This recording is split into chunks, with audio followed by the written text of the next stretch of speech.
What's up, folks, and welcome in. It's the freaky Halloween edition of Throwback Thursday here on Main Street Sports Today, presented as always by the Tennessee Orthopedic Alliance of Columbia. I'm your host, Wade Neely, along with Mo Patton here, producer Mark, bringing the magic and bringing us in.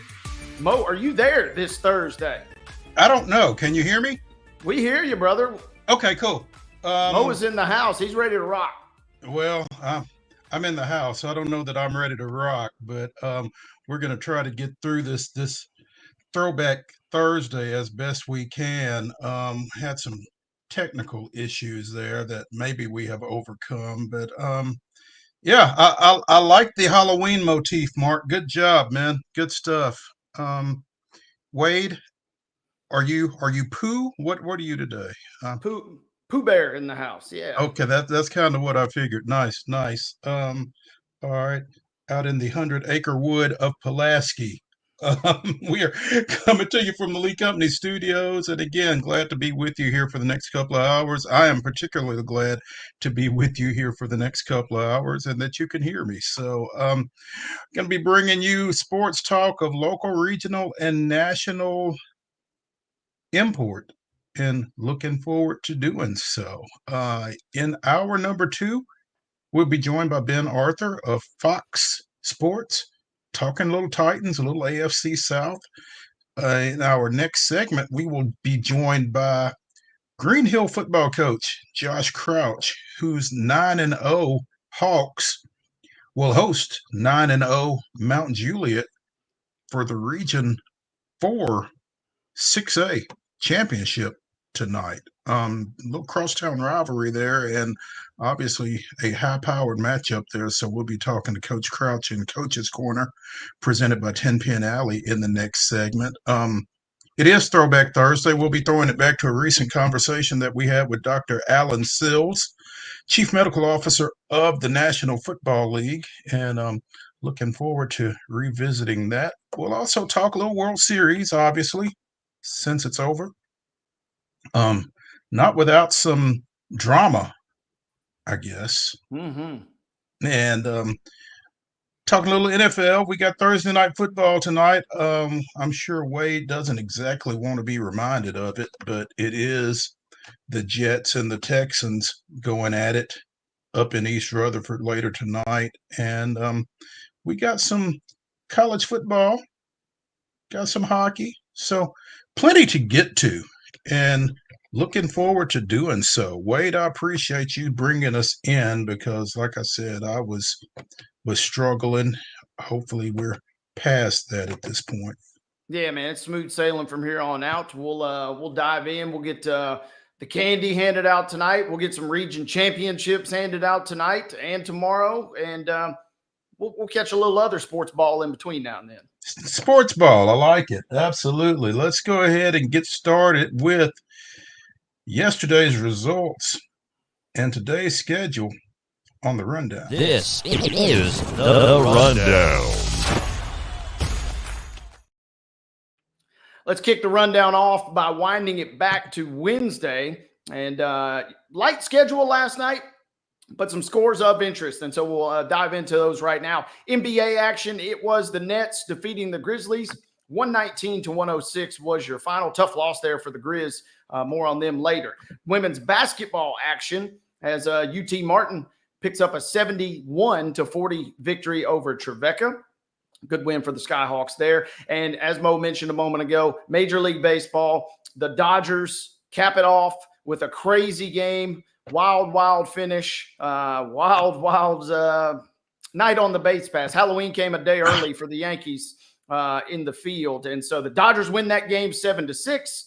They win the series 4-1. The Los Angeles Dodgers are your World Series champions. That was last night's results. Absolutely. Tonight's high school football schedule. And we got a few games on Thursday night. Laverne traveling to Antioch. All these are 7 o'clock kickoffs. Clarksville is at Clarksville Northeast. Blackman goes to Coffee County. Cookville hosting Wilson Central. Christ Presbyterian Academy goes to Davidson Academy. Pope John Paul II is at Franklin Road Academy. As we mentioned, Mount Juliet travels to Green Hill. Greenbrier hosting Montgomery Central. Harpeth is at Hickman County. Jackson County hosting East Robertson. It's Kirkwood hosting West Creek. Gallatin is at Lebanon. Mount Pleasant travels to Loretto tonight. We'll have coverage of that one later at mainstreetmurray.com. Pearl Cone is at Marshall County. Stewart's Creek travels to McGavock. Oakland is at Riverdale. That's a big one as well. Oakland coming off that overtime loss last week to Ravenwood. Republic and Maplewood were scheduled to play, but as we've noted in previous weeks, Republic has forfeited out the remainder of their schedule, so Maplewood gets credited with a 1-0 victory in that one. Cane Ridge is at Smyrna tonight at 7. East Hickman is at Summertown. Creekwood goes to White House, and Station Camp is at Whites Creek. That brings us into the remainder of your schedule tonight. Men's college basketball. The game will be played up in Owensboro, Kentucky, as Fisk travels to Brescia. That game comes your way at 7:30 p.m. tonight. Hockey at Bridgestone Arena this evening as the Oilers come to town. The Preds and the Oilers will get it on at 7 p.m. You can see that game on either ESPN Plus or Hulu.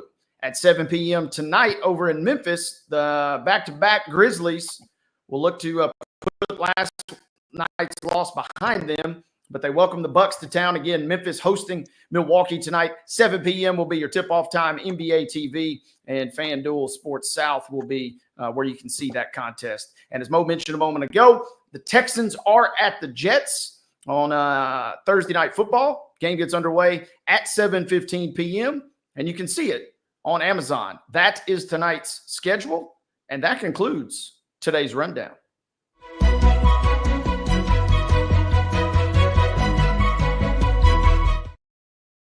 Your top story brought to you as always by the fine folks over at Piggly Wiggly in Neely's Mill in Columbia. Be sure and check out their delicious daily deli lunch options available from 11 a.m. until 6 p.m. Also, their hand-cut meats and everything is cost plus 10% at the cash register. Piggly Wiggly, Neely's Mill, Columbia, bringing you our top story. And the Lakers are, 5 games into the season now, and congratulations to Bronny James, who finally scored his first NBA points last night in a loss at, of course, Cleveland. I mean, it was almost like they planned it that way. Yeah. Hey, say what you want about Bronny James. The production hasn't maybe been there, but this guy's got a flair for the dramatic. I mean, think about this. He defies the odds and somehow gets on the court on opening night with national television bearing down on him magically. He gets on the court at the same exact time that his father also gets on the court. So he's already got the flair for the dramatic there, and then he goes to his father's hometown to score his first points. I mean, if this is how the rest of his career is going to go, he's kind of setting the bar pretty high to get things started in terms of getting everybody's attention. I don't know that this is the way his career is going to go. He got into the game in the fourth quarter. Dad wasn't on the floor with him this time. And according to this article on yahoosports.com, when the Lakers get back to LA, everybody else will be with the Los Angeles Lakers. Bronny will be with the South Bay Lakers. He is set to begin playing with the G League squad when they get back. So, but yeah, he scores inside the final 5 minutes or so. He was 1 of 2 from the floor.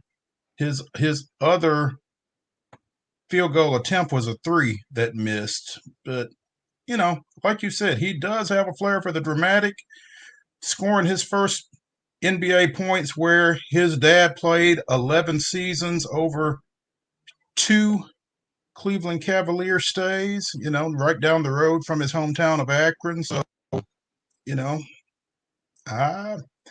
first father-son duo to play in the NBA, obviously. And they played 3 minutes in that opener against the Timberwolves. I'm not sure that doesn't look like they played together at all last night because, again, I don't think he got in until late Wednesday.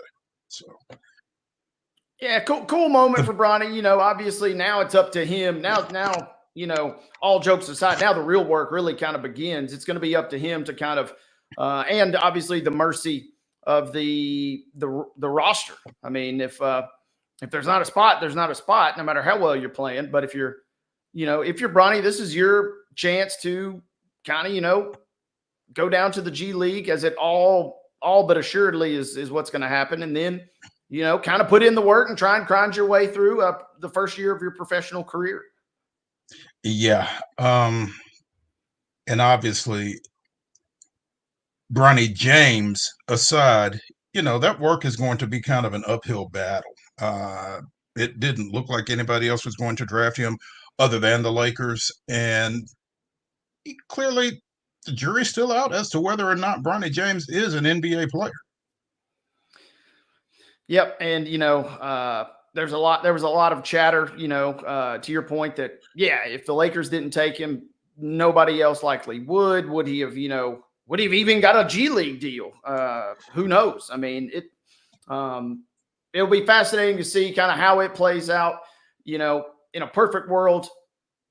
I mean, that's what's interesting, right? This storyline would be cool if it wasn't force-fed to us, but the fact that it's all but scripted, like I said, Bronny just defying the odds with these two crazy appearances thus far. And, if it wasn't spoon-fed to everybody, I think they would feel a little better about it. And so if he comes back, earns his way, as it will, into the rotation and the minutes, that will be cool to see. So we'll bear watching. Yeah, I think that's the best way to put it. It will bear watching, and you make a great point. I think this would really be a great feel-good story if it were to just kind of come about organically.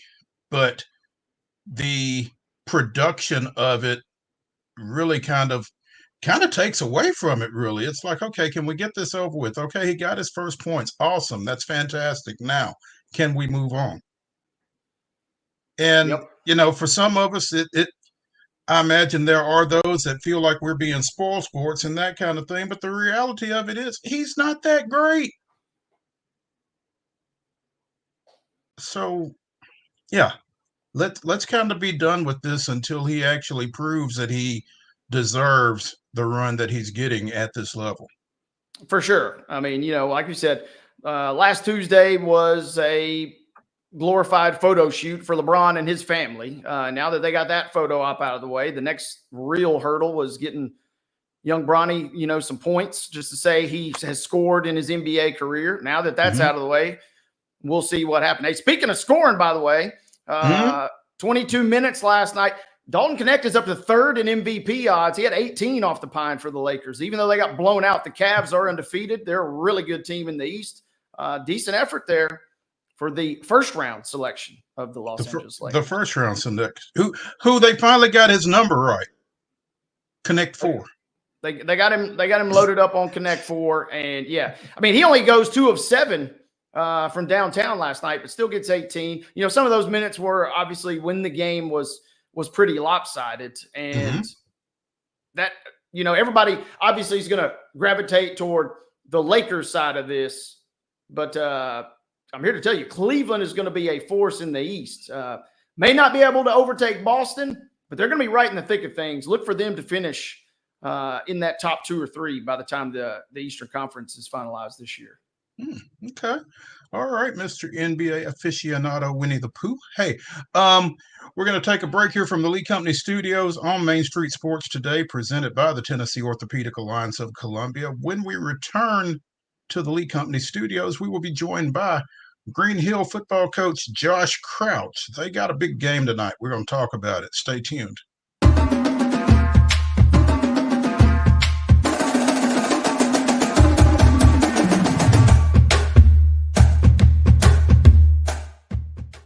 Whether you're an athlete or a weekend warrior, when it comes to your performance, don't settle for anything less than excellence. We're proud to announce that Mid-Tennessee Bone and Joint Clinic is now Tennessee Orthopedic Alliance of Columbia, where we are redefining sports medicine and orthopedics. Tennessee Orthopedic Alliance's team of expert sports medicine physicians understands the unique demands of your body. TOA Columbia specializes in personalized orthopedic care, offering state-of-the-art treatments for everything from sports injuries to joint replacements. Learn more at toacolumbia.com. Step into the Lionel retail store at Opry Mills, Nashville, and you'll be captivated by all the magic of the 123-year history of Lionel trains. Whether you're already a train enthusiast or just getting started, Lionel will energize your love for trains. NASCAR fan? Come check out your local Lionel station to learn all there is to know about model trains and die-cast NASCAR collectibles. Visit nashville.lionel.com or call 615-455-9399. So Busy Bee is a very close-knit family. We fight just like every family does. We have arguments, but we always come out with a solution to the problems. We don't just fight about what we want, we fight about what customers need. We want to make sure that every customer we go to is more than satisfied. And that doesn't just start whenever we show up at their door, that starts when we show up every day at work. We want to make sure that we are serving our customers to the best of our ability. Custom Stone Handler supplies over 600 distributors and suppliers with quality stone products. Along with River Stone, we produce and distribute over 100 building, landscape, and other bulk products. Our goal is to provide quality products, service, and partnerships to ensure our customers' success. We firmly believe that the measure of any person or company is how they treat other people and customers. Give them a call at 931-490-4990 or visit CustomStonehandlers.com. With Lee Company technology, the best handymen are hands-off. Lee Company techs have been using visual findings and other smart technology tools for years to add transparency and virtually take customers along. You see what we see, whether we're in a crawl space or on a roof. With Lee Company, technology helps us help you, no matter what's happening in the world or at your house. He shoots, and he scores!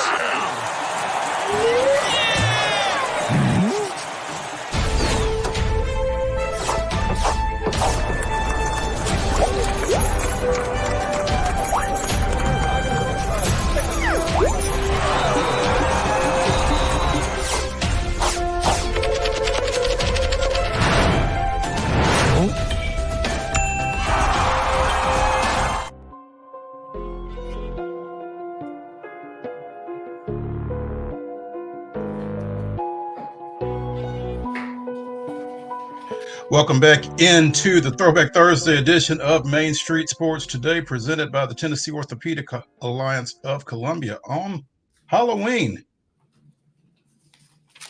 Like that orange and black motif there, Mark. I'm digging that stuff. Hey, we are in the Lee Company studios of our respective homes here, Wade, Neely, and I.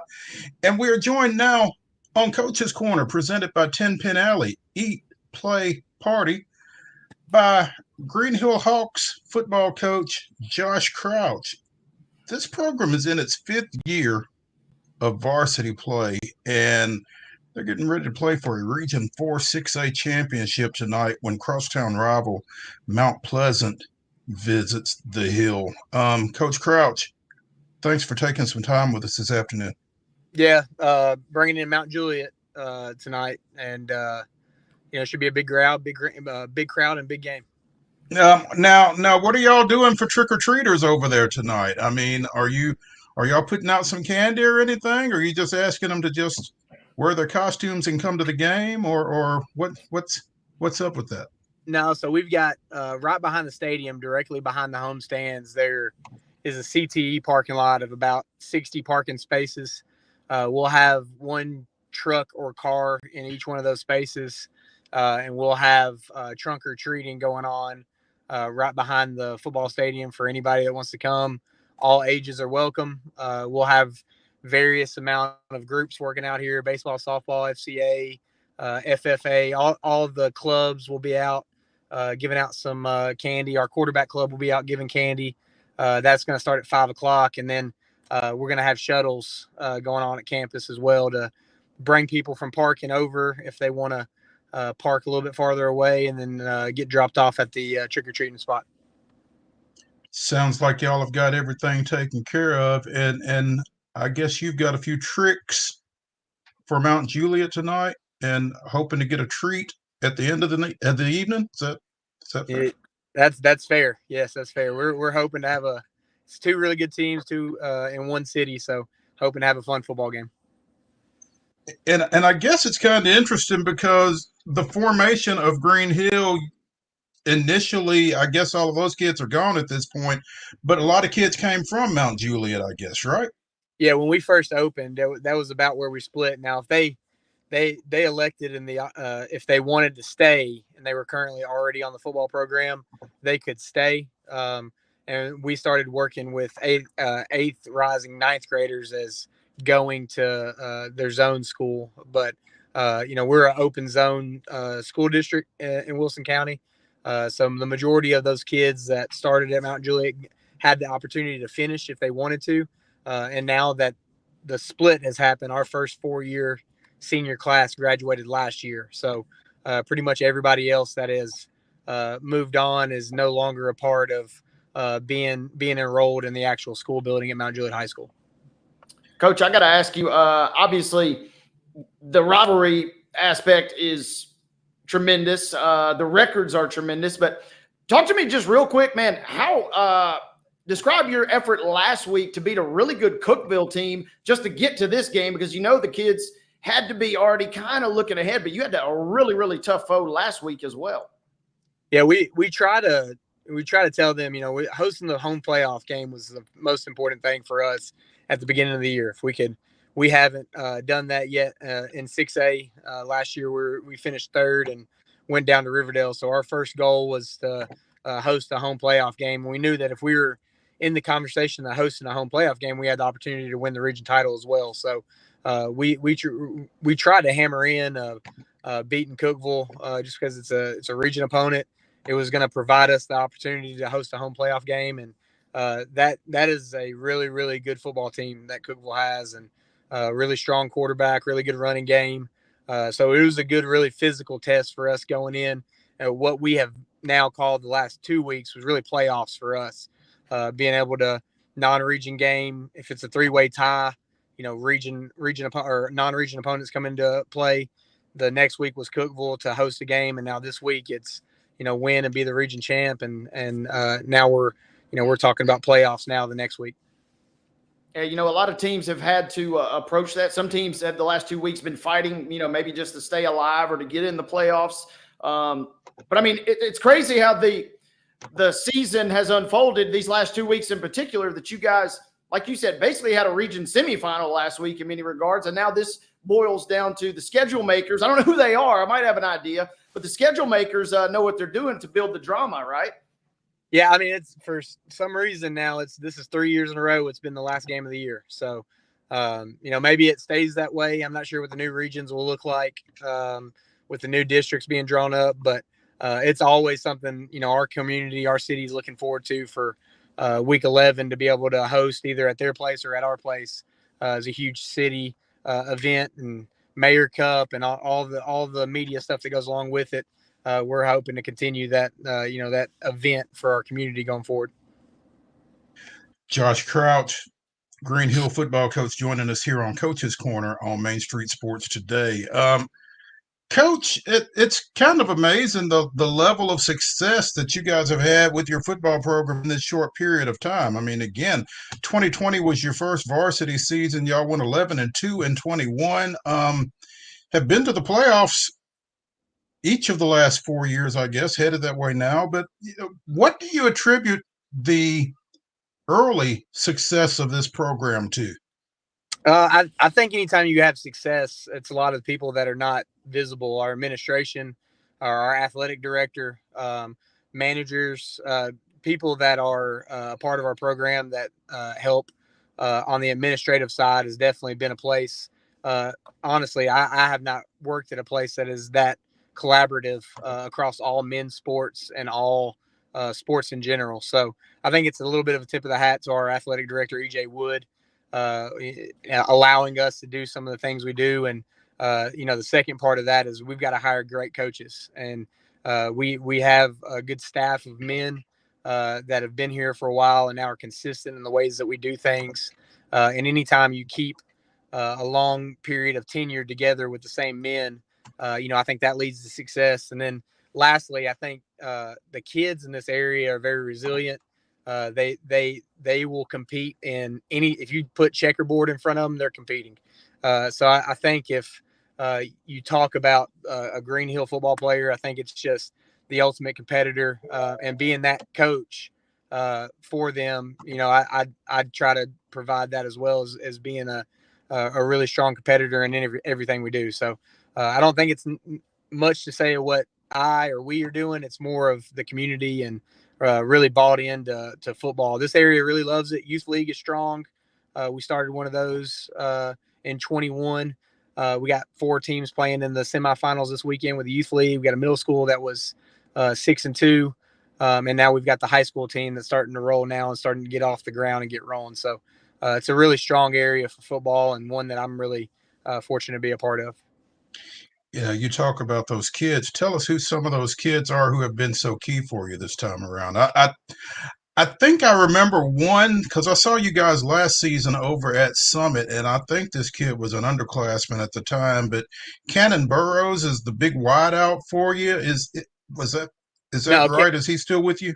Yeah, Cannon is our quarterback. Cannon, quarterback. Okay, who is the big wideout? I think number 17 maybe is its number. 17 was here 2 years ago. That was Caleb Carver. He graduated in 22, but he went on to Indy. He's now starting to Indy. But the wide receiver that you've seen was number 1, Aaron Mattingly. Okay. Yeah, and he's back, but he pulled his hamstring in week 3, and he's been practicing with us for the last 3 weeks. But I'm trying to be really hesitant with him because he is fortunate enough to have opportunities in college to play football, but he'll never play basketball again organizationally at a team level. So I'm trying to make sure that we get him to basketball season so he can really enjoy that his senior year and not rush him back into a injury that may be long and prolong his senior year of high school.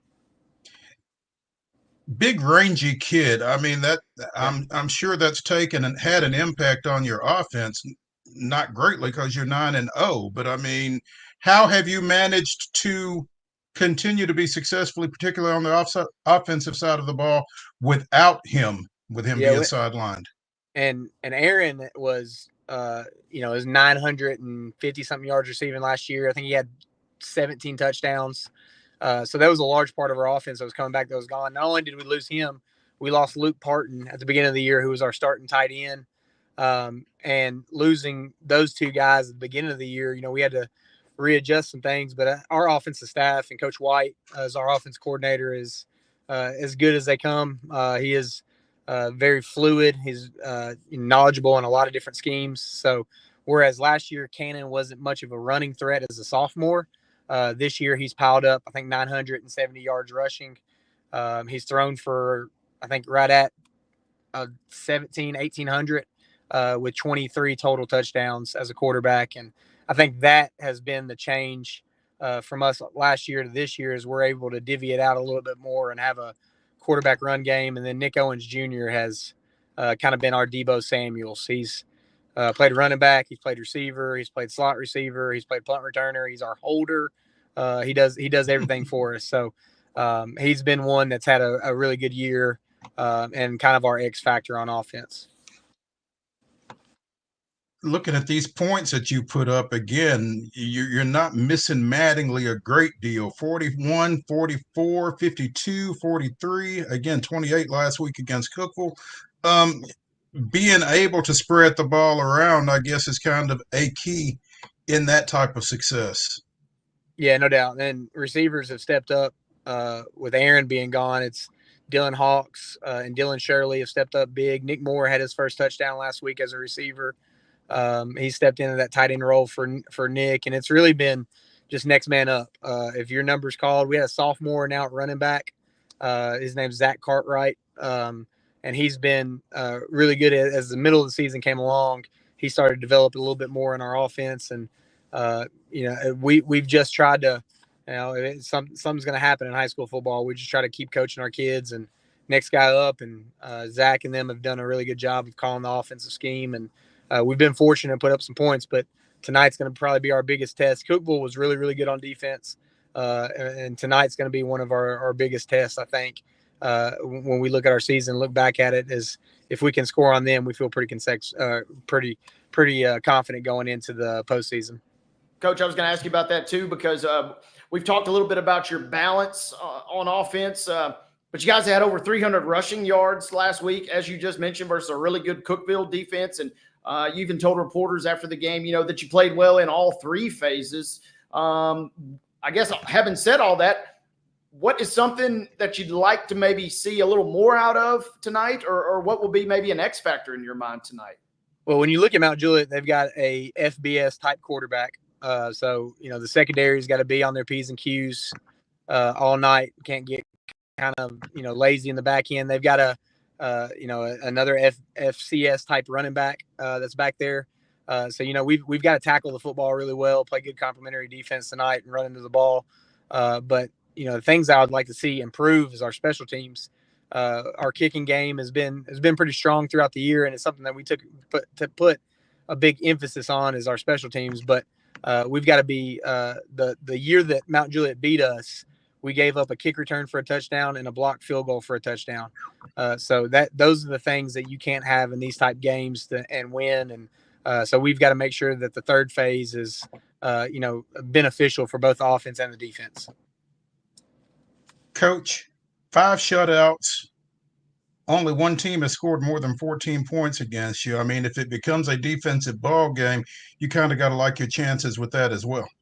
Yeah, I feel strong in our defense. We got a lot of young guys that are playing pretty confident in their position. So we think we've got a pretty good one now. I don't think we've seen an offense like this yet that can throw the ball as well as they can. But we've seen Gallatin, but Gallatin we played in the monsoon game, the hurricane week, so it kind of prevented them from throwing the football. But I think with this quarterback and 5 and 13 for them at receivers, they give us a different challenge than what Cookeville did. Cookeville is very run heavy, and they're going to pound it and get 3-4 yards at a time, and you got to be consistent.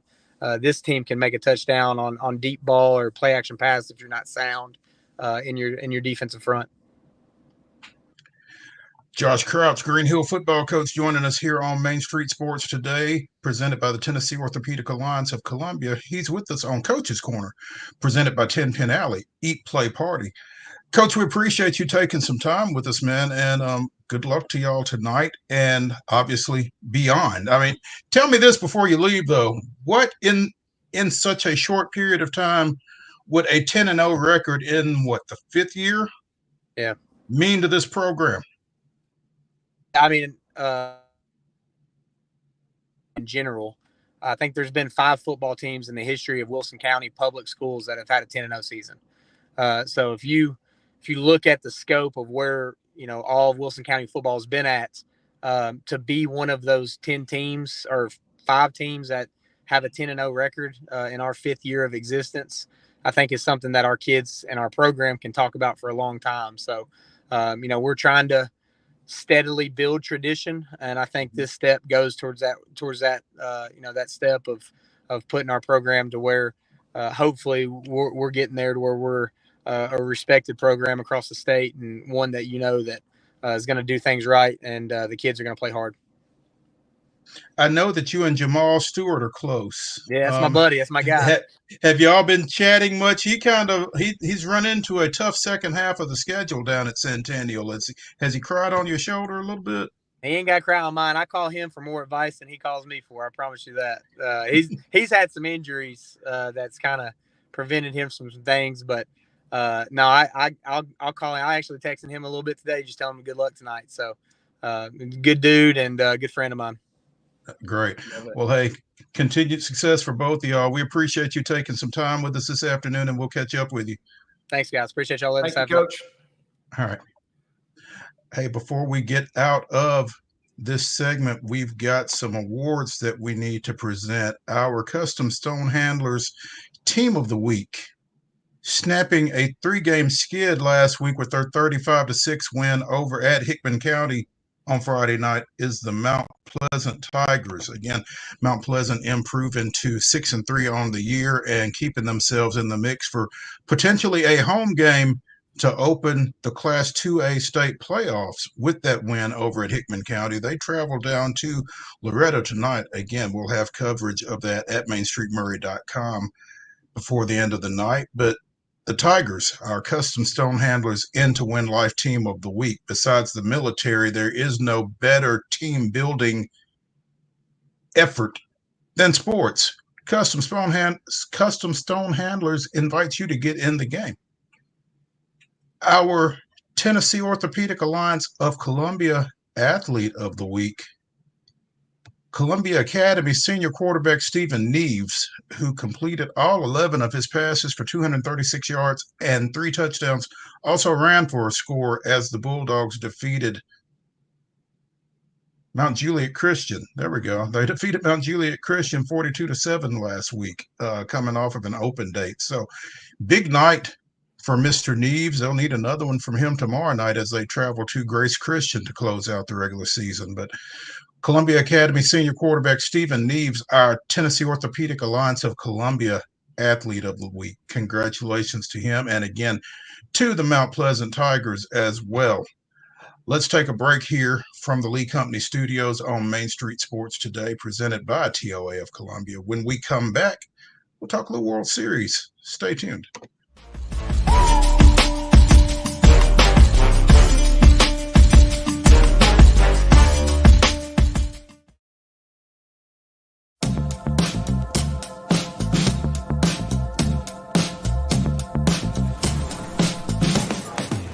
Do you want to be a bad man? Yes, you do. Do you want to taste sweet salvation underneath the summer moon? Do you need another hand now? Yes, you do. Go see Miss Josie down on Columbus Avenue. All right, Columbus Avenue. At Delta Dental of Tennessee, we know our success begins and ends with providing superior quality service, and that includes serving those who need it most.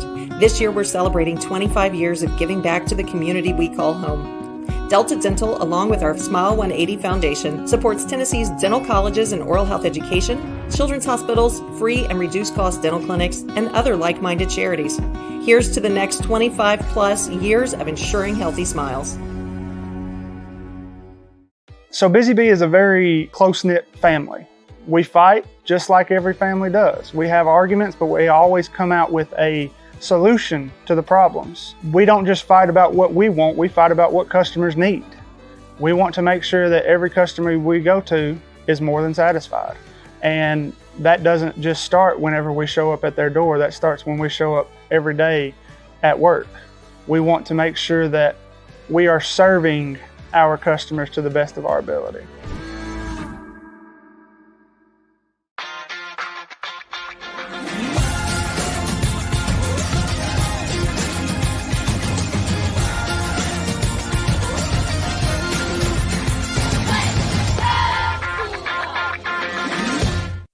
With Lee Company technology, the best handymen are hands-off. Lee Company techs have been using visual findings and other smart technology tools for years to add transparency and virtually take customers along. You see what we see, whether we're in a crawl space or on a roof. With Lee Company, technology helps us help you, no matter what's happening in the world or at your house. Whether you're an athlete or a weekend warrior, when it comes to your performance, don't settle for anything less than excellence. We're proud to announce that Mid-Tennessee Bone and Joint Clinic is now Tennessee Orthopedic Alliance of Columbia, where we are redefining sports medicine and orthopedics. Tennessee Orthopedic Alliance's team of expert sports medicine physicians understands the unique demands of your body. TOA Columbia specializes in personalized orthopedic care, offering state-of-the-art treatments for everything from sports injuries to joint replacements. Learn more at toacolumbia.com.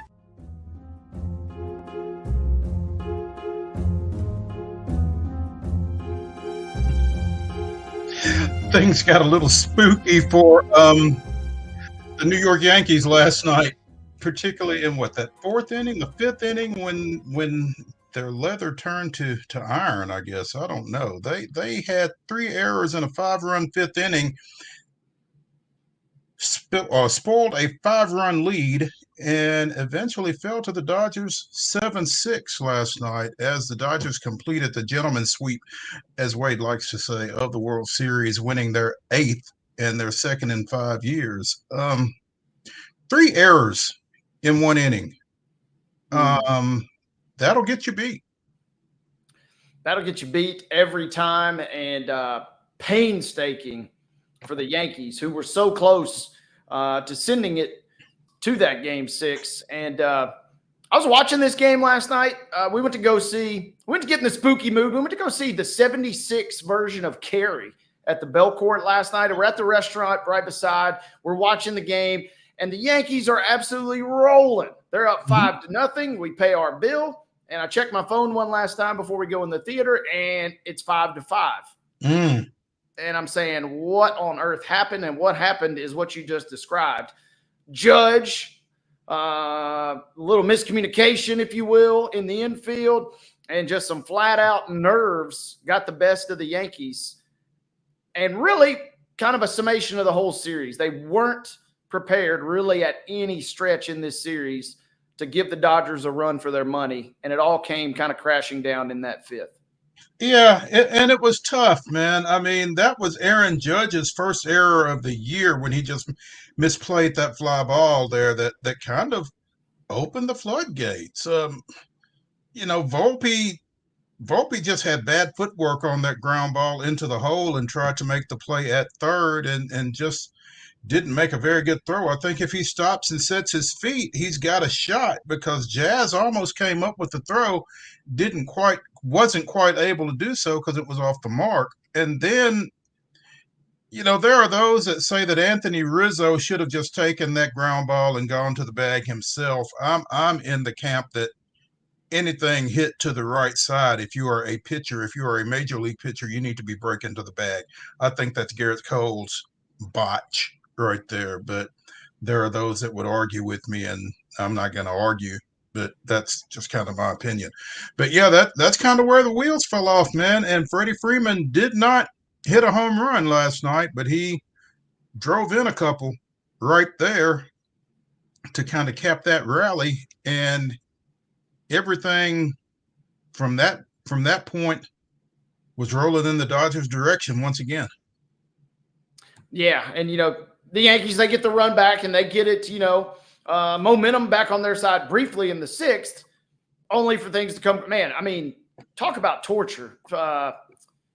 Just when you think you've kind of maybe got things back where you need to give up 2 runs in the tie game in the 8th, when you feel like maybe you just clawed back in it once and for all, that's got to be especially tough. And, especially for a franchise that needs, something to go their way. I mean, just a very, sympathetic, downtrodden franchise for all these years, the Yankees.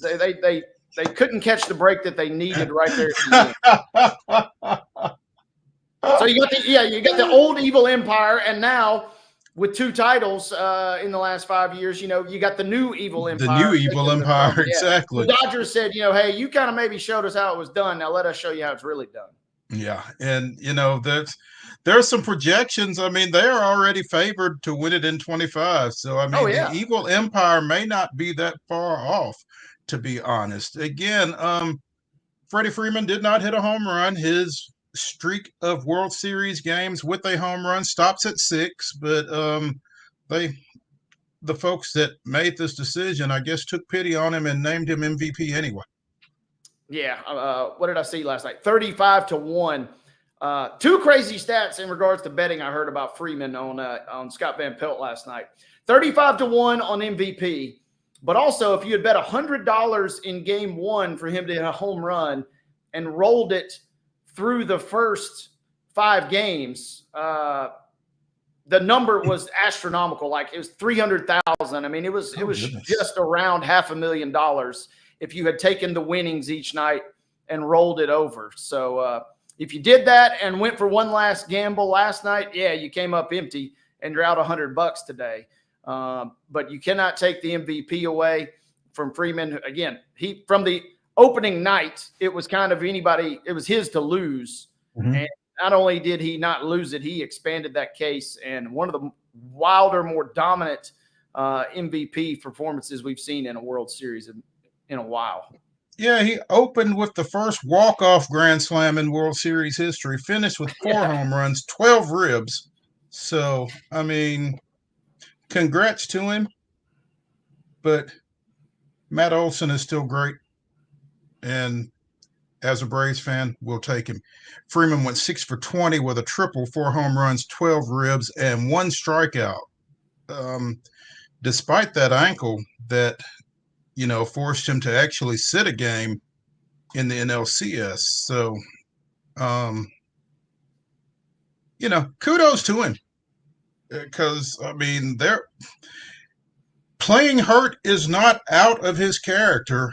And it has been to teams' detriments in the past that he did so. But apparently it wasn't in the Fall Classic. So again, congratulations to Freddie Freeman, your World Series MVP. Congratulations also to John Overton High School graduate Mookie Betts, who now has 3 World Series championships. Man, just continuing to stack rings, continuing to play well. And man, it's hard not to. I know no one wants to think about it. And, we're sitting here, we're a full year away from really having this conversation next year. Mm-hmm. But I mean, it's going to be hard, especially when we get into another story. We got, they could potentially get even better in terms of their lineup next year. And after all the years of kind of wandering in the postseason, well, not wandering at all in the postseason and kind of being off the radar, Ohtani just promptly shows up and immediately wins a World Series. And goes 50-50 for the Dodgers. I mean, like I said, they are the evil empire, and it's theirs to enjoy all offseason. He was kind of along for the ride here in the World Series. That's the crazy thing, right? I mean, you got one of the greatest, if not the best player in the game, and he's just kind of somewhat of a small afterthought because that's how good everybody else was playing on the team at times. It's going to look really odd as people look back at the box score from Game 5 of the 2024 World Series when you look down there and you see save Buehler. Walker Buehler of the Dodgers gets the last 3 outs in order to get the save in the 1-run win for the Dodgers. The former Vandy boy, again, he's been a starter. I don't know when the last time was that he's thrown in relief, let alone in a closer situation, if ever. But got it done there and kind of left no doubt. So, yeah. Yeah, shut the door. It was a great effort by the Dodgers. And, the Yankees gave us just a taste. You wish, that they had maybe gotten in this series a little earlier and really kind of given us our money's worth, because at the end, we're talking about a 4-1. We're talking about a gentleman's sweep. And yeah, the game last night was full of some theatrics, but by and large, a pretty lopsided effort in this Fall Classic. Yeah, I mean, I think the Dodgers just really got it tilted their way with Game 1. Again, with the walk-off grand slam, it just felt like all of the momentum at that point was kind of in their corner, and they never really did a whole lot to give it up. Absolutely. And, you go back just a couple of weeks, the Dodgers were a loss away in the NLDS to the Padres from getting eliminated. They forced the Game 5, then they rout the Padres, got that crazy pitching run that they continued all the way into the NLCS versus the Mets, and really kind of clubbed them into submission. So they toppled both New York teams in pretty convincing fashion to take this title. Yeah. Through 8 pitchers, Buehler was the 8th pitcher to see the mound for the Dodgers last night, starting with Jack Flaherty, who lasted only an inning and really got banged around a little bit early on as the Mets were building that 5-0 lead. But the 8 pitchers that the Dodgers threw set a record for the most pitchers to win a series clinching game. So, I mean, typically you don't see the parade to the mound like that in a winning effort, particularly in a series winning effort. So, an impromptu bullpen game last night. Yeah. I think it came about a little quicker than Dave Roberts expected. Again, Jack Flaherty getting knocked around early on didn't help that situation at all. I looked up in the second inning and I'm like, Already? You hooked him already? Good Lord. But hey, he knew what he was doing. And I guess, I mean, it was 5-0 before the Dodgers got it going. If you don't hook him there and the Yankees pick up another 1 or 2 while you're waiting, maybe it gets out of reach. So again, you got to know when to get them out. I've always thought that that's one of the toughest decisions in all of sports, is when to get a pitcher or when to leave one, because I mean, it can only go bad. Rarely do they say, hey, great pull. You know, Daniel Hudson did not pitch in last night's game, but the win was enough for him to announce soon after the game was over that he's done. 15-year veteran announced his retirement. Warmed up last night, did not pitch. He was also involved in the Washington Nationals 2019 World Series run against the Houston Astros. Finishes his career with a 3.74 ERA and a nearly 3-1 strikeout to walk ratio. Former Silver Slugger Award winner, pitched with the White Sox, D-backs, Pirates, Blue Jays, Rays, and Padres, in addition to the Nats and the Dodgers. So happy trails to Daniel Hudson, who has apparently shut it down. Hey, other one real quick, though, and there's a little Braves mixed in here, so you'll appreciate this. This is also the 5th straight. This is a wild stat. This is the 5th straight World Series that Will Smith has won. You got the catcher who won it with the Dodgers. Then you got the pitcher that won it with the Braves, the Astros, and the Rangers. And then the catcher comes back and wins it again last night. So whether it's pitching or catching, I guess, if your name is Will Smith and you're on a roster, your team's got a little hope, it sounds like. It's Will Smith, but it's not the Fresh Prince. Absolutely. The pitcher, Will Smith, was the first guy to win 3 straight with 3 different teams. Wild.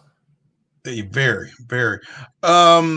The Dodgers announced that they will have their championship parade tomorrow in LA, and it's kind of fitting because the late Fernando Valenzuela's birthday is on November 1st. He would have been 64 tomorrow.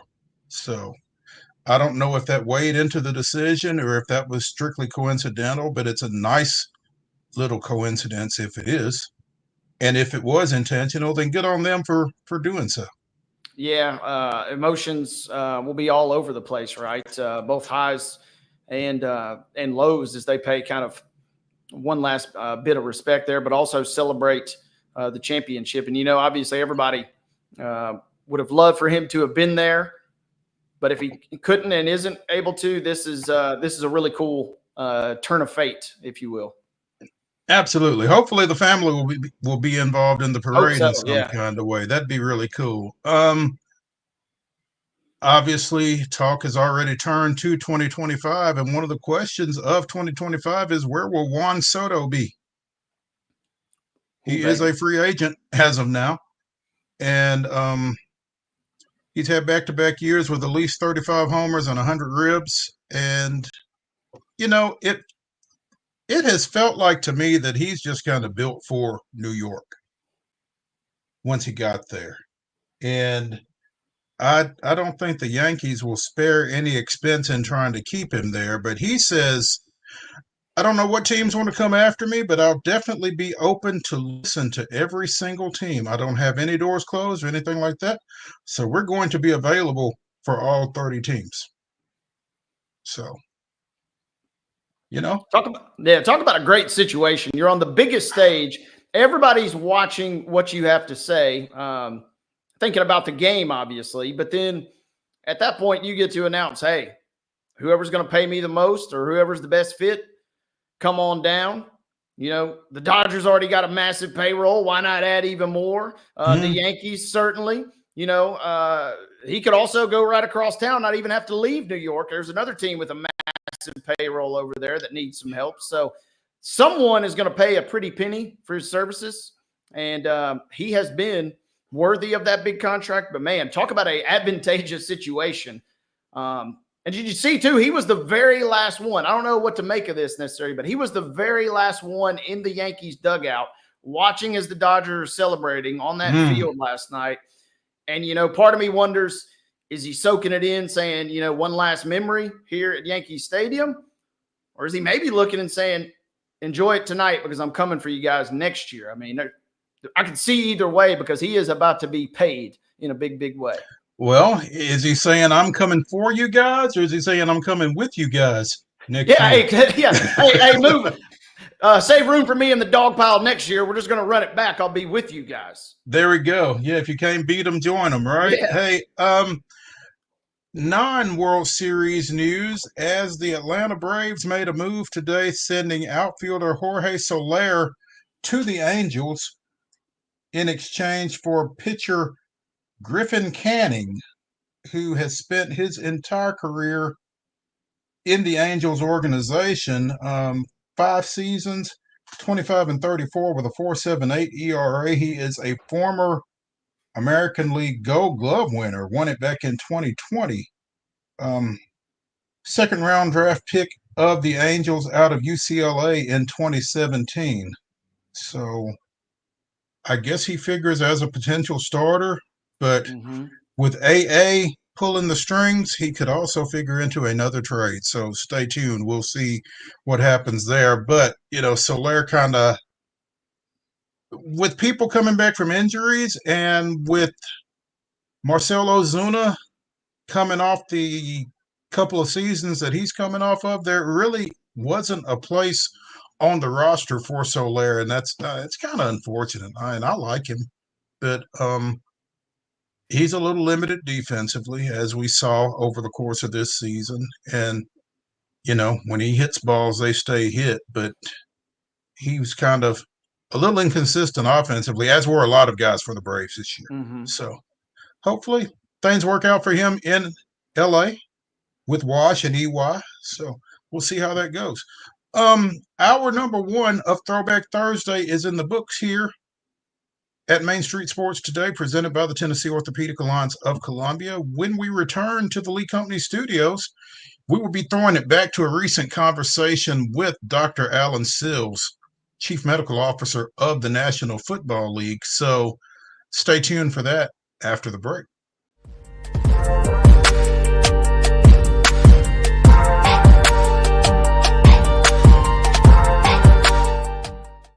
Hi, I'm Dr. Vilai Saisuka, CEO and founder of Premier Foot and Ankle Centers of Tennessee here in Murfreesboro. We offer foot and ankle care from ingrown toenails to diabetic foot wounds. We also fix ankle fractures and things like that. Call us today to schedule an appointment. We look forward to seeing you. Because here at Premier Foot and Ankle, we believe that the journey begins with happy feet. Whether you're an athlete or a weekend warrior, when it comes to your performance, don't settle for anything less than excellence. We're proud to announce that Mid-Tennessee Bone and Joint Clinic is now Tennessee Orthopedic Alliance of Columbia, where we are redefining sports medicine and orthopedics. Tennessee Orthopedic Alliance's team of expert sports medicine physicians understands the unique demands of your body. TOA Columbia specializes in personalized orthopedic care, offering state-of-the-art treatments for everything from sports injuries to joint replacements. Learn more at toacolumbia.com. With Lee Company technology, the best handymen are hands-off. Lee Company techs have been using visual findings and other smart technology tools for years to add transparency and virtually take customers along. You see what we see, whether we're in a crawl space or on a roof. With Lee Company, technology helps us help you, no matter what's happening in the world or at your house. Jones & Lang Sporting Goods here in Columbia has been outfitting teams, officials, and anybody else from T-ball to college for 50 plus years. Be sure and check them out at 931-388-8060 or online at jonesandlang.com. Jones & Lang Sporting Goods, the look of a winner. Zion Christian Academy, zioneagles.org or 931-388-5731. You can schedule your appointment. Go tour their campus. It is beautiful over there, and you're definitely going to want to see it. Again, it's zioneagles.org. Give them a call, 931-388-5731, and schedule your tour today. So, So, you want to be a part of the Busy Bee team, huh? Well, how do you see yourself fitting into the organization? Oh, I get it. You want to be a weather bee.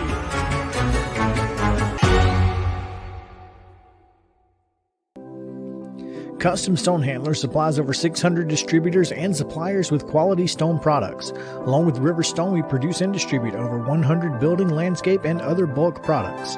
Our goal is to provide quality products, service, and partnerships to ensure our customers' success. We firmly believe that the measure of any person or company is how they treat other people and customers. Give them a call at 931-490-4990 or visit CustomStonehandlers.com. Piggly Wiggly, located in Neely's Mill Shopping Center, is Columbia's locally owned and operated Cost Plus 10 grocery store dedicated to serving the community with low prices and smiling faces. Piggly Wiggly offers fresh, hand-cut meats daily as well as daily hot plate lunches from their deli counter. You're certain to see smiling faces and a helping hand when you're here at Piggly Wiggly. Come by and check out our fresh produce, high-quality meats, and more. Down home, down the street, we'll see you at the Pig.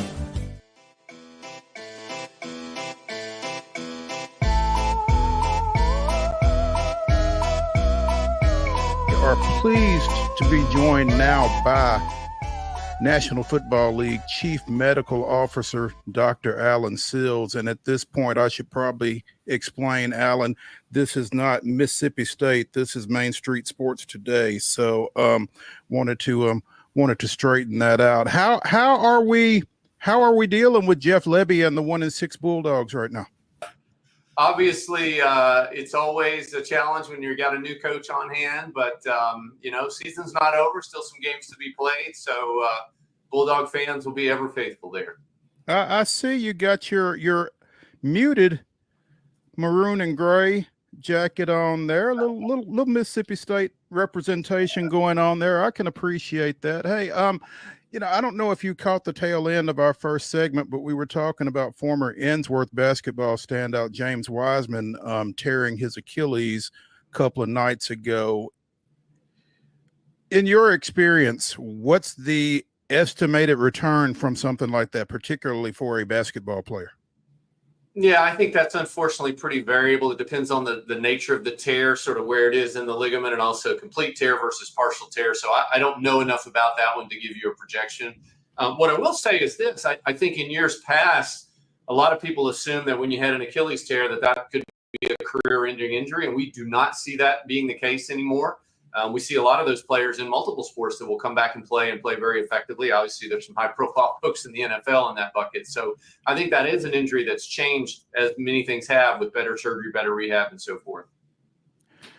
When I reached out to you not too long ago about coming on the show, Alan, you mentioned, well, I'm in London right now. Can it wait till I get back?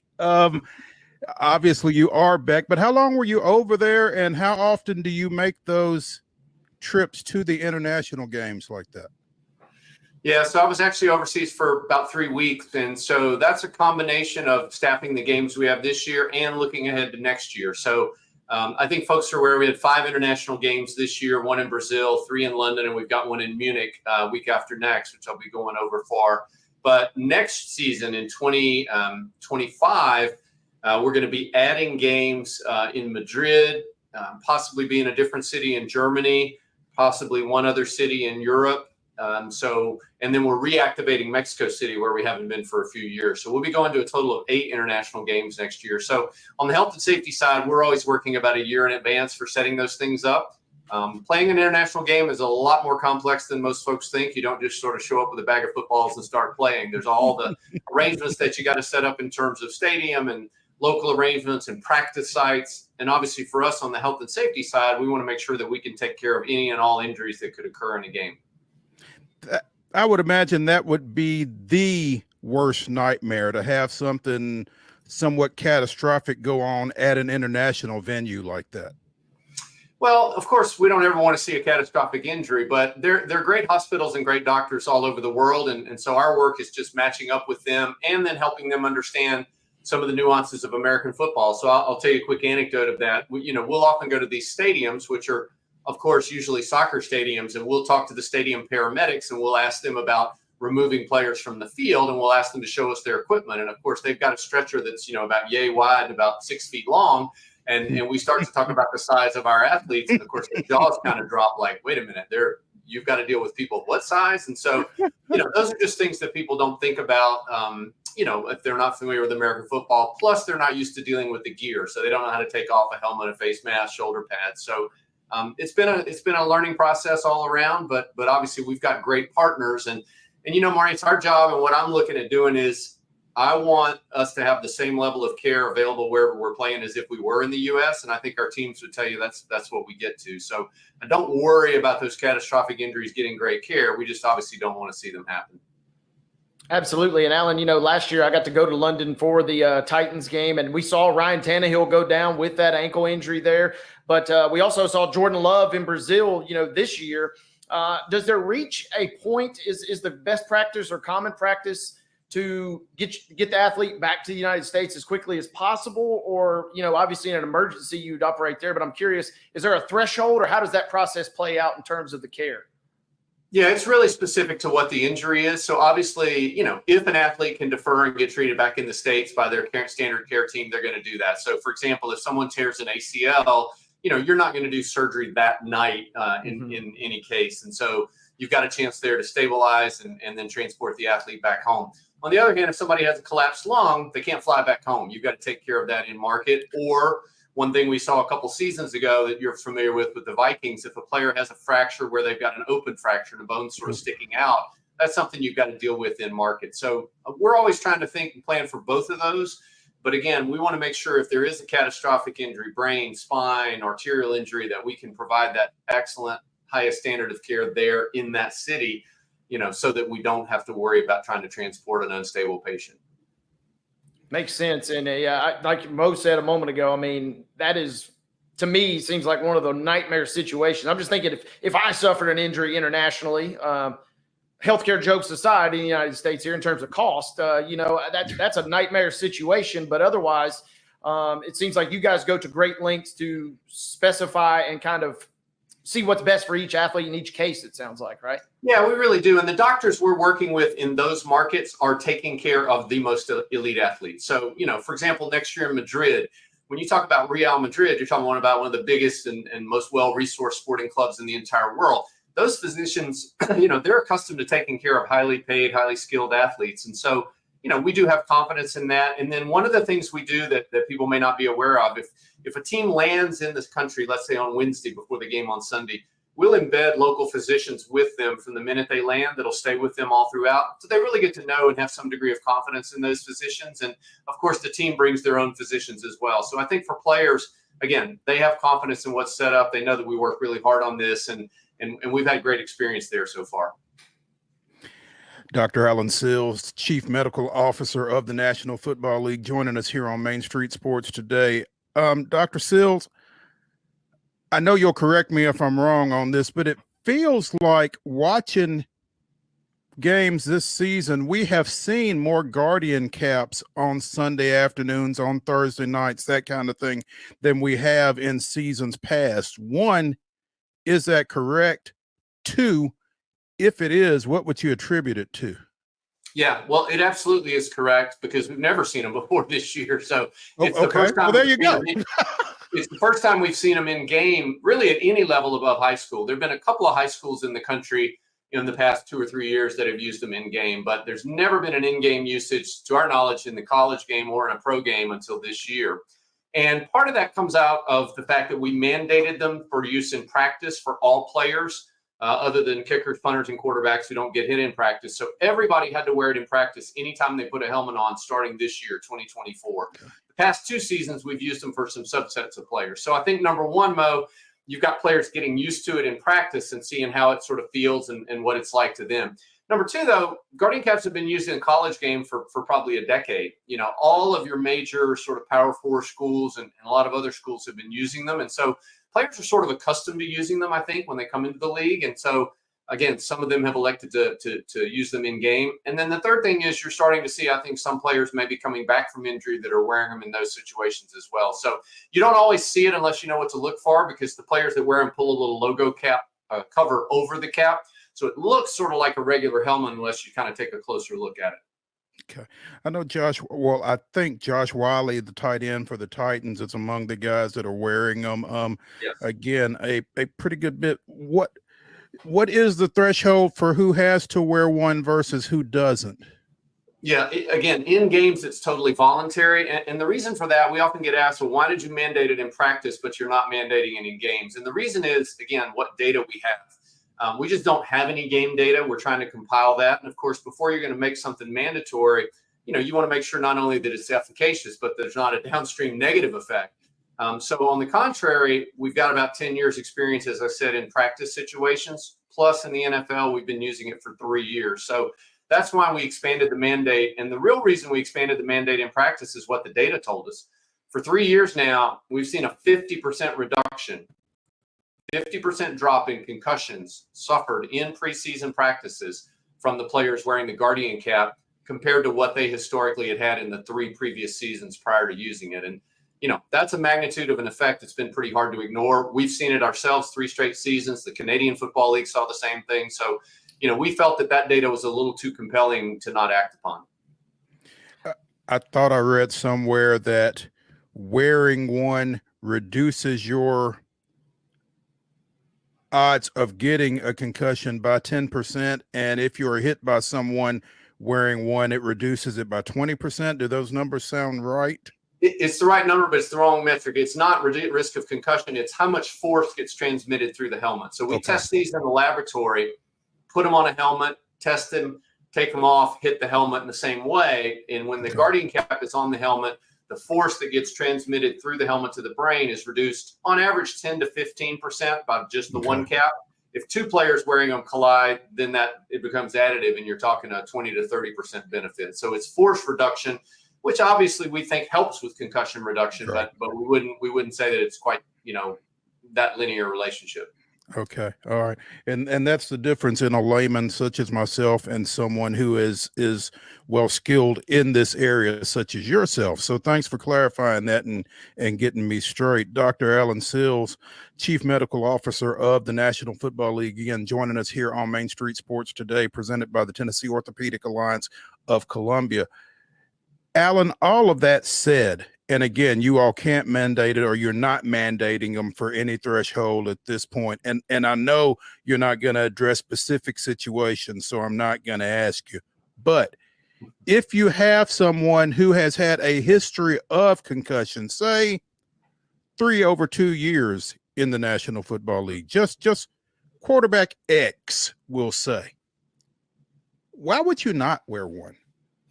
So that gets into another advance that we've seen in helmets. So to put it in short terms, helmet technology has gotten better and better and better over the last couple of years. Better designs, better materials. It's sort of like cars. We have much safer cars that we drive in 2024 than we did even 5 or 10 years ago, and certainly than 20 years ago.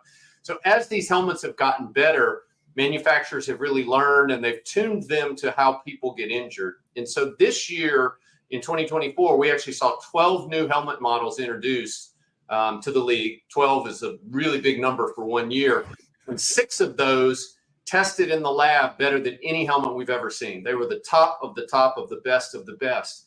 And those helmets, again, have been designed specifically based on what we've learned through the years of all these ways that people get injured. When we tested those in the lab, the protection they offered was just as good as a standard helmet with a Guardian cap on top of it. So meaning a regular helmet plus a Guardian cap would reduce force at the same or even a little bit less of a magnitude than these brand new top performing helmets. And so we made a big push to put players in those helmets. We actually allowed them to opt out of wearing a Guardian cap in practice. We said, if you're wearing one of these 6 helmets, you don't have to wear a Guardian cap because it's at least as good, if not better. We saw over 200 players that did that, Mo, and they've actually continued to wear them into the season. And we think that's a tremendous advance and a step forward. Because, again, at the end of the day, we want players in the best, safest helmet, just like you want to drive the safest car. So getting back to any individual player's choice, our encouragement to players is to be familiar with the data. They all are. They pay a lot of attention to it. But if you're choosing one of those 6 helmets, then you're choosing something that actually offers as much protection as a regular helmet plus a Guardian cap in terms of force reduction. Dr. Sills, I wanted to ask you something I read or maybe heard earlier this week, especially regarding that quarterback. I think we all know we're talking about was the Guardian cap, especially. It seems, correct me if I'm wrong, with those subconcussive hits that kind of maybe don't register a noticeable concussion. How effective at that are those? Because that seems like at practice, especially like you're speaking, we're talking hundreds and hundreds of repetitions. Yeah. And those subconcussive hits, those to me are the ones that I would maybe be more concerned about because they're so sneaky and under the radar. So is that kind of correct in that methodology there or thought process? Yeah, it is. And that's actually why we first introduced them. This is a little bit of a probably a misnomer that people don't understand, but we didn't actually introduce Guardian Cap to the NFL to reduce concussion. We really didn't. And you say, well, that doesn't make any sense. We did it for the reason that you just said, which is we wanted to reduce the force anytime a player's head was contacted. Now, let's be clear. The best way to eliminate risk is to not hit your head in the first place, right? So we continue to emphasize avoiding head contact wherever you can. But we all know that in any kind of sport, whether we're talking about football or lacrosse or soccer or hockey, there is inadvertent contact. Players accidentally hit each other. Players hit the ground. So head contact can occur. So the idea is, let's put that cap on so that if there is a head contact, if there is a helmet contact, we can reduce that force like we talked about a minute ago. We were really surprised, frankly, that the concussion rate went down as much as it did, because that's not what we were targeting. We were targeting just what you said, reducing force anytime the helmet was struck.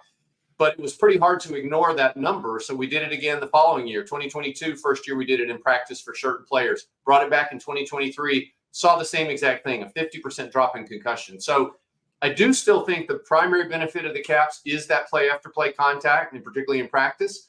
But it's pretty hard to ignore that magnitude of concussion reduction in practice. And that's why this year, as I said, we mandated them anytime the helmet is worn for practice. You also, real quick, you mentioned soccer. That's something I've noticed, years and years ago, especially goalkeepers. Is that a Guardian cap? Is that what that's considered that sometimes those guys would wear? And if so, how do they differ, I guess, from what the NFL is offering now? Yeah, it is a different product because, again, soccer players tend to get hurt and get injured in different ways. So I wouldn't get into that. And we haven't tested those products. But the concept is the same, that anytime you have head contact, you can have a concussion. And obviously in soccer, a lot of the head contact is players going for the ball and hitting each other, or players hitting the ground with their head. Dr. Alan Sills, Chief Medical Officer of the NFL, joining us here on Main Street Sports today. Alan, besides concussions, what large-scale injuries are the biggest concern in the league, if there was one in particular? Well, we actually look at just that question every year, Mo. So we look at what we call injury burden, which is not how many, but basically how much time do players miss. So if you ask the question that way and you say, what is the injury that causes players to miss more time in the NFL than any other injury? I think you guys would be surprised by the answer. You'd probably say concussion or ACL or something. It's actually lower extremity strains, hamstring strains. NFL players miss more time because of hamstring injuries than any other injury. And that's because they're pretty common. They may only miss 2, 3, 4, 6 weeks, but that's still a very big burden of time. And they have a pretty high recurrence rate. Up to 25% of them will reoccur in the same season. So we've got a big push and a big focus on that injury. The number 2 injury on that burden chart are ACLs. Obviously, they're not as many, but they miss a lot of time.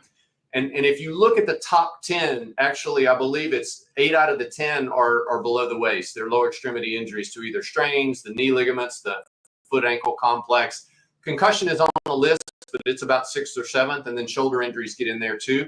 But that's how we kind of orient our research and our efforts. And we do have active research and intervention efforts on all of those. Love to tell you about that sometime. But that's kind of how we look at it. It's not just how many injuries do we have, but what's really keeping players off the field, because that's ultimately what matters to everybody. Right. And I don't guess there's anything comparable to a Guardian cap for hamstrings. No, hamstring is all about load, and it's about training. It's about how you escalate and de-escalate load. and specifically tailoring preparation to certain positions. So we've done a lot of work on that in the preseason. We've actually had a lot of success. We've driven down the preseason hamstring injuries for 2 years in a row now, somewhere between 20 and 30%. We've seen that persist into the regular season. So we're proud of that work. There's a lot more to be done, but that is a very, very active issue that not as many people are talking about or maybe hear about, but it's really important to our teams and our players.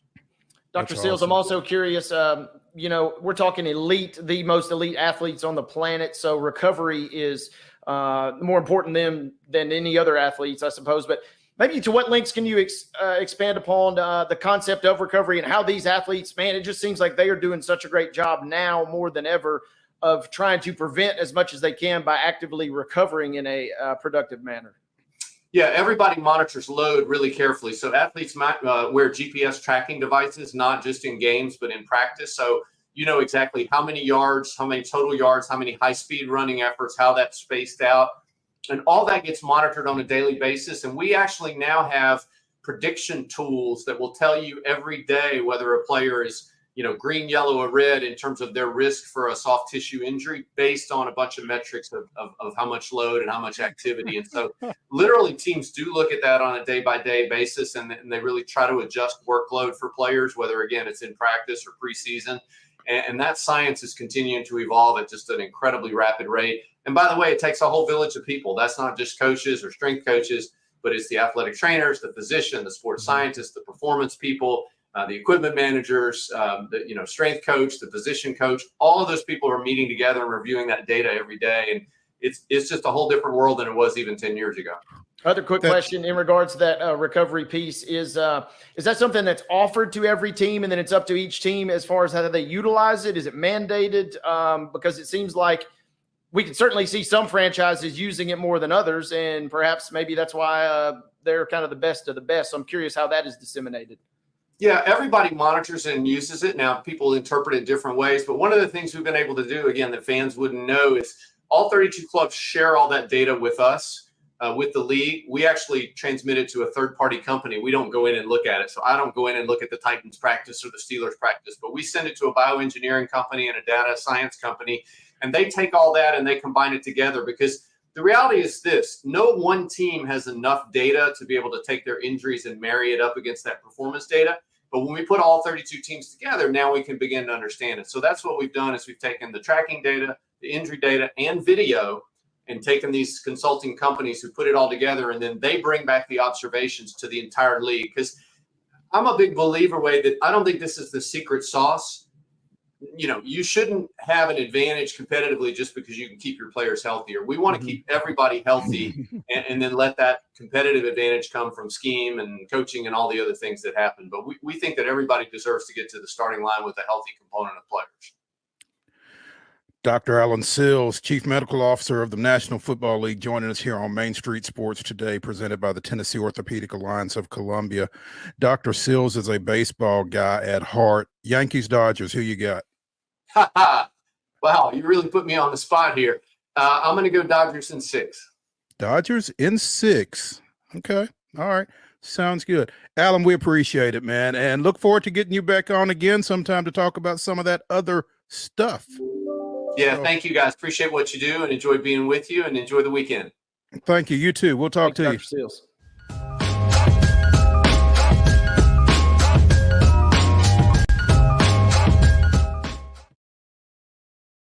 Hi, I'm Riley, a certified physician associate here at Premier Foot and Ankle Centers of Tennessee. We have a couple locations, Murfreesboro, McMinnville, as well as Franklin. We treat people of all ages. We're excited to get you back on your feet and hope we can help you today. Call us today to schedule an appointment. We look forward to seeing you. Because here at Premier Foot and Ankle, we believe that the journey begins with happy feet. He shoots, and he scores!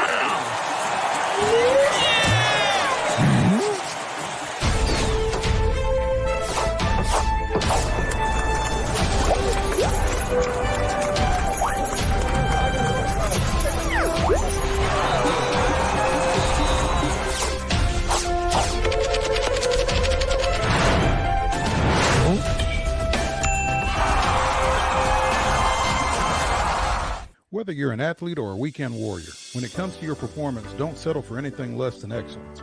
We're proud to announce that Mid-Tennessee Bone and Joint Clinic is now Tennessee Orthopedic Alliance of Columbia, where we are redefining sports medicine and orthopedics. Tennessee Orthopedic Alliance's team of expert sports medicine physicians understands the unique demands of your body. TOA Columbia specializes in personalized orthopedic care, offering state-of-the-art treatments for everything from sports injuries to joint replacements. Learn more at toacolumbia.com. With Lee Company technology, the best handymen are hands-off. Lee Company techs have been using visual findings and other smart technology tools for years to add transparency and virtually take customers along. You see what we see, whether we're in a crawl space or on a roof. With Lee Company, technology helps us help you, no matter what's happening in the world or at your house. Jones & Lang Sporting Goods here in Columbia has been outfitting teams, officials, and anybody else from T-ball to college for 50-plus years. Be sure and check them out at 931-388-8060 or online at jonesandlang.com. Jones & Lang Sporting Goods, the look of a winner. Zion Christian Academy, zioneagles.org or 931-388-5731. You can schedule your appointment. Go tour their campus. It is beautiful over there, and you're definitely going to want to see it. Again, it's zioneagles.org. Give them a call, 931-388-5731, and schedule your tour today. Piggly Wiggly, located in Neely's Mill Shopping Center, is Columbia's locally owned and operated Cost Plus 10 grocery store dedicated to serving the community with low prices and smiling faces. Piggly Wiggly offers fresh, hand-cut meats daily, as well as daily hot plate lunches from their deli counter. You're certain to see smiling faces and a helping hand when you're here at Piggly Wiggly. Come by and check out our fresh produce, high-quality meats, and more. Down home, down the street, we'll see you at the Pig.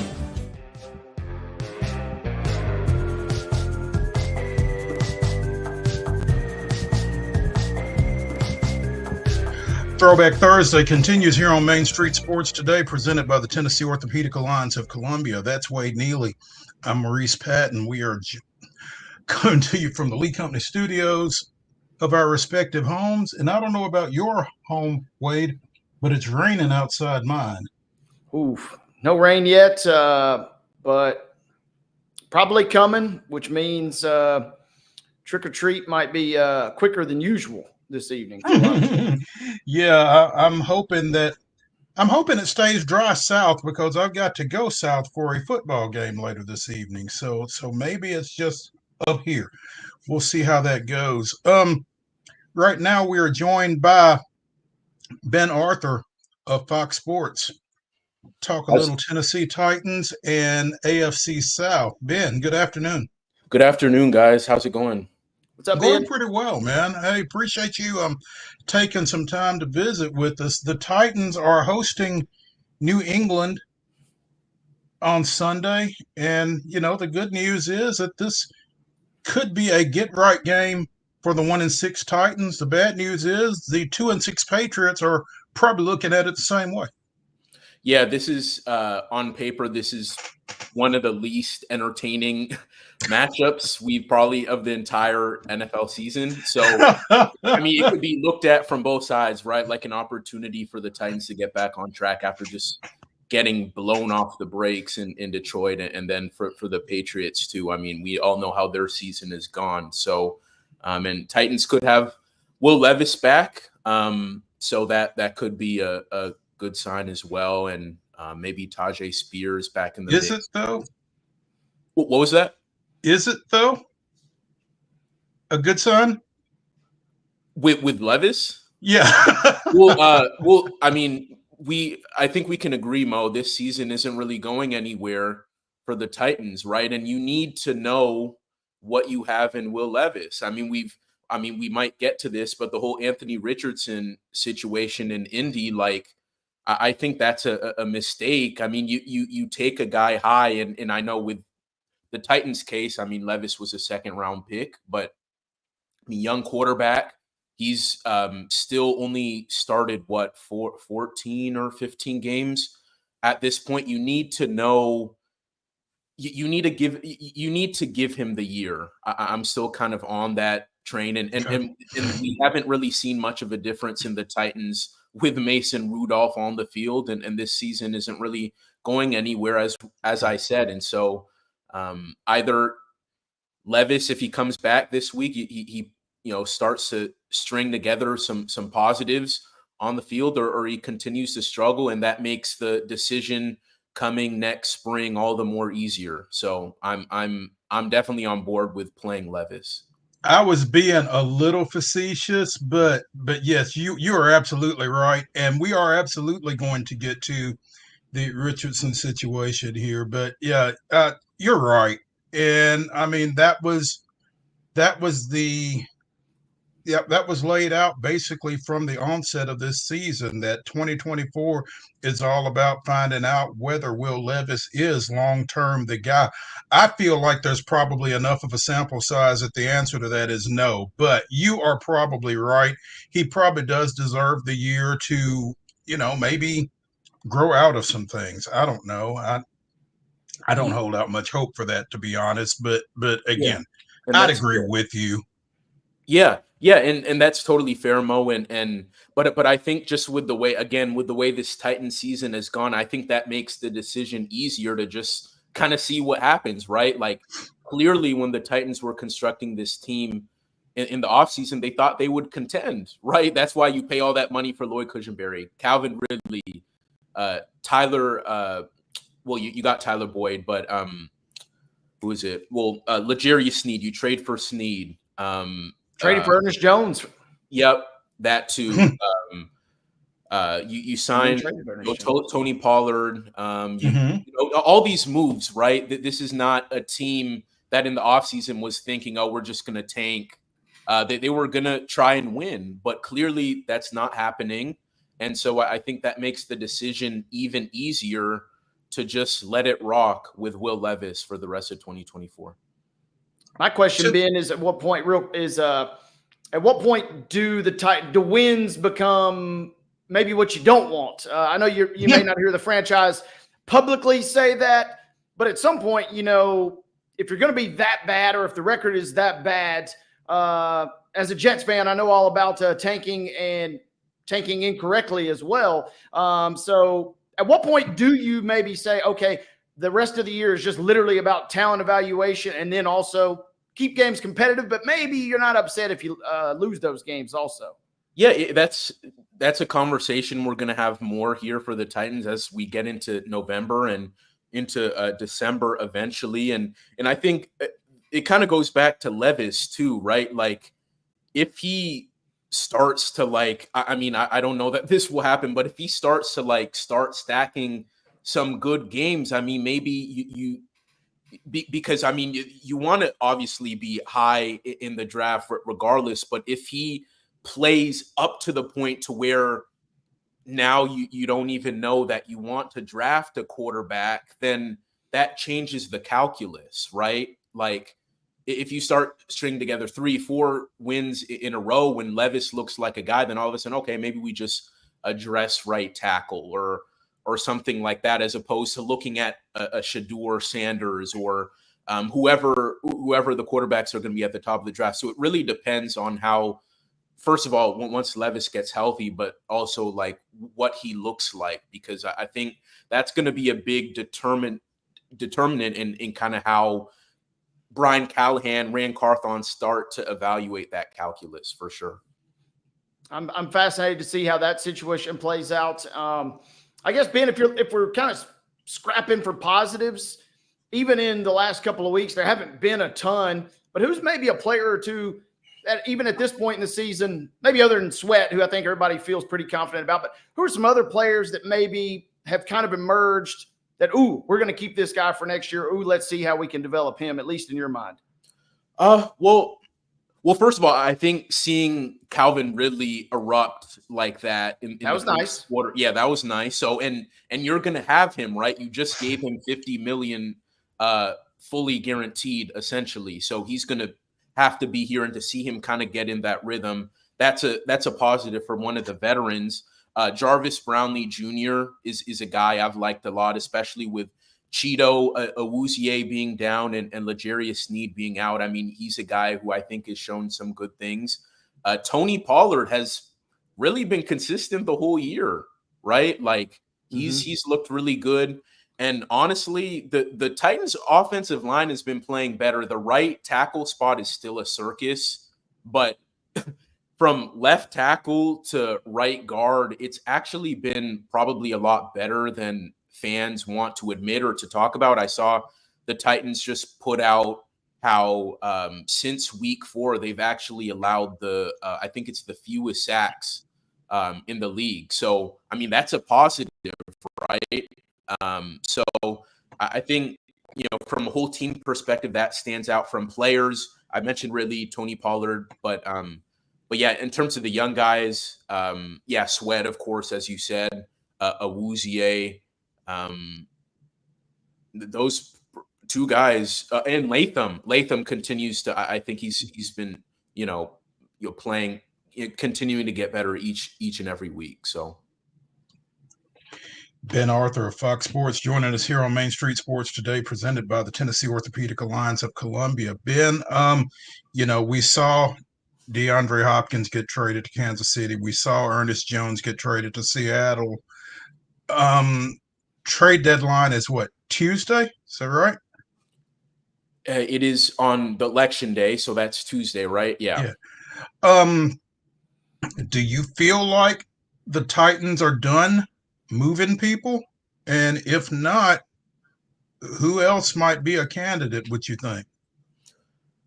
I don't think they're going to stop taking calls. I don't know that we will see another move. I mean, I don't remember the last time I saw a team move 3 players ahead of one trade deadline. I mean, the Titans, with the way this year has gone, and they need draft picks, right? And I know Rand Carthon told that to the Tennessean, that they entered the year with 5 picks. I think now they're at 7 or 8. And this is a team that's going to need to reset, right? Get as many picks as possible. You still have valuable players on this team. So I wouldn't rule it out. Like I said, they're going to continue to take calls, maybe initiate calls. In terms of guys who could be available, I don't see – I know Jeffrey Simmons is floated out there. I mean, I think that's kind of tapered down a bit. I don't think that happens. I mean – maybe a Quandre Diggs type, Amani Hooker, maybe guys like that. I don't know. More so on the defensive side of the ball, I think. I think that's where most of their value is. But yeah, those are 2 guys off the top of my head who might make sense to move. Okay. You mentioned the situation in Indianapolis with Anthony Richardson and Joe Flacco, and it kind of feels like the Colts don't know if they're fish or fowl at this point. I mean, that 4-4 record that they have at this point may be impacting their decision making a little bit, as opposed to being 1-6 and it being pretty cut and dried. I mean, maybe from that standpoint, maybe the Titans are actually in a better situation than the Colts in terms of, we can actually go all in on finding out if our young quarterback is the guy. They are still feeling like they are in playoff contention and they need to win ball games, and Richardson isn't helping them do that. Yeah, I think. Yeah, as you kind of painted there, I mean, the Titans quarterback situation and the Colts quarterback situation, it's completely different because of where these teams stack up in terms of playoff prospects. But why this doesn't make sense to me for the Colts is because, like, they're not winning the Super Bowl, right? Like, how far are you really going to get with Joe Flacco? Maybe you sneak into the playoffs, right? But will you actually, like, I think that they're putting a little too much on being able to win now, because I just don't think it's very realistic for them to even go on a deep playoff run, let alone get to the Super Bowl. So with that being the case, why not just ride it out with the guy who has only started 10 games, who you were preaching to the public, to Colts fans, that Richardson is going to need reps and that you guys are going to need patience with him, and then to totally go back on that, it doesn't make sense to me. I mean, look, Richardson hasn't been good. The completion rate, I mean, people have talked about how historically bad that is, but it's not like the Colts have done much to help him. His receivers have missed a lot of opportunities for him. The O-line hasn't exactly been great for him in pass protection. He's had to he's been great at eluding, of kind of avoiding sacks, but they haven't exactly done a great job of preventing guys from getting in his face. And so with all that being said, it just doesn't make sense. I mean, this is kind of a decision that keeps you in mediocrity, so to speak, right? Like, what happens if they don't get to the playoffs, or even if they get bounced in the first round, and then you're looking in January and February and you still don't know anything about Anthony Richardson, who, by the way, has had his development and game reps pushed back at every single phase of his career, dating back to his junior or senior year of high school. So it doesn't make a lot of sense to me. Yeah, I'm curious about this whole situation. Ben, is this, everything you just said makes sense, but I guess my question amidst all this story was, is this kind of almost an unofficial suspension or one game? I mean, if things go horribly with Flacco on Sunday, are they going to turn right back around? If they, is that a deal where you don't want to lose the locker room? I'm just kind of curious. It feels like there's more at play. And to me, at least, it doesn't seem like an out and out handing the keys over to Flacco. It feels like there's still some wiggle room there in my mind. Yeah, there is going to still be some wiggle room, right? And with them being in the thick of the playoff hunt, I mean, yeah, that's still going to be the case. I mean, this could very well be just a 2-week thing, and Anthony Richardson ends up being back out there. You mentioned the locker room piece, and it's interesting because it doesn't sound like that they were at risk of losing the locker room if they kept Anthony Richardson out there. You look at a lot of what's being said coming out of Indy with the guys in the locker room, very much still believe in Anthony, and they were surprised, like, a lot of them, like us, finding out on social media that this was happening. And so, yeah, it's going to be a fluid situation. I don't think the Colts are giving up on him necessarily because of that reason. Like, they could very well go back to him. But at the same time, we haven't seen very many cases, maybe in NFL history, where an early round, highly touted quarterback started his career as the starter, was benched, and then came back with that same team and had success as QB1. Like, I did a lot of research on that after the news came out, and the only example I could find was Alex Smith in 2005 with the the 49ers, and even he was eventually traded to the Chiefs. So there just isn't much of a precedent for this. So yeah, you could say they're not really giving up on him, but then it's like there aren't very many situations where this works out well. Yeah, seems odd. Ben, how much of this move on the Indianapolis part goes back to Richardson kind of pulling himself out of that ball game this past weekend, saying that he was tired after a long scramble? Yeah, everything that Colts have said publicly is that it didn't play a role. But I don't know. Do we believe that? Yeah, personally, I don't believe it. And like that's kind of like almost a cardinal sin, right? Especially being a quarterback, right? To tap out. And we've seen a whole bunch of former players, right, come out and say this is unheard of. Like I've never seen someone do this before. And I think that there's a component of that to this. You know, from a PR standpoint, the Colts are never going to say that publicly. But yeah, that could very much be at play. Okay. All right. Real quick before we go, there are 9 teams in the National Football League that have lost at least 6 games as we head into week 9. It feels like a lot, and I didn't do a lot of research, but I did go back and look at last year's standings after 8 weeks, and there were 5 teams that had lost 6 games or more. You know, is there anything in particular that we attribute that to? I mean, is it scheduling? Is it, or is it just a lot of bad teams, or what? Is there anything to this at all?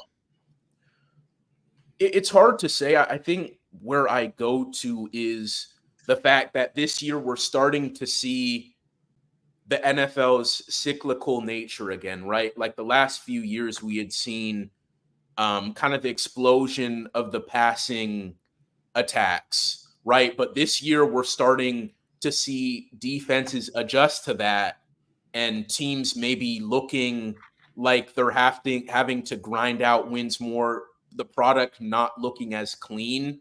And so I think maybe that is playing a role in kind of how, you know, how most teams seem to be in a similar spot, right? Like it's almost like we're not seeing, because I think with those, you know, what we had seen the last few years is, you know, because, you know, if you had a special quarterback, like that's automatically going to put you in this tier.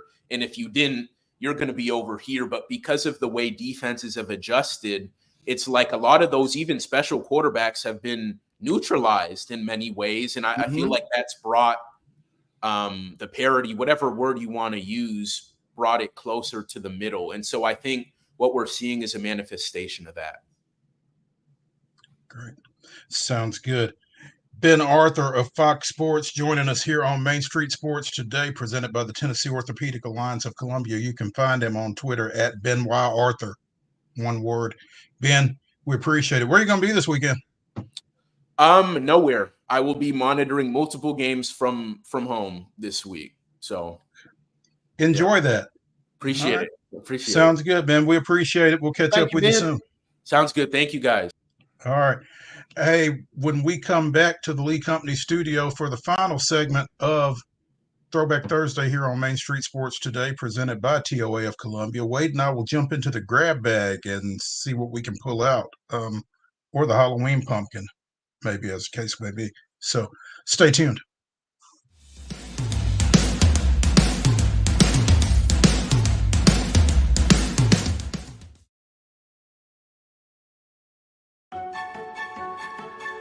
So, you want to be a part of the Busy Bee team, huh? Well, how do you see yourself fitting into the organization? Oh, I get it. You want to be a weather bee.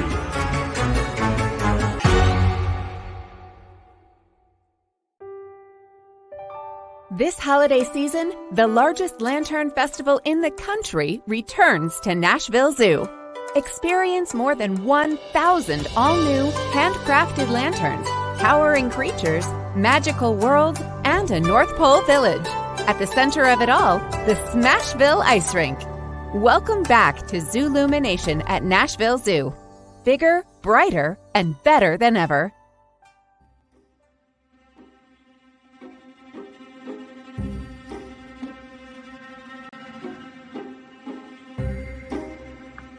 It's the final segment of Main Street Sports Today, the Throwback Thursday edition. And it's Halloween. And, you know, we need to get into the grab bag, and we need to start probably by acknowledging the passing last night of former Middle Tennessee State women's basketball coach Louis Bivens. Coach Bivens spent, I think, 11 seasons at MTSU, went 183 and 102, won 4 conference championships and a couple of NCAA tournament berths under his leadership, between Jim Davis and Stephanie Smith with the Lady Raiders. Again, Louis Bivens passed away yesterday at the age of 79, and I'm sure we'll get into that more Tuesday when we visit with Chip Walters, but certainly wanted to acknowledge that, and as a couple of MTSU graduates, send our condolences to the Blue Raider community and his family on his loss. That's a, he had some physical difficulties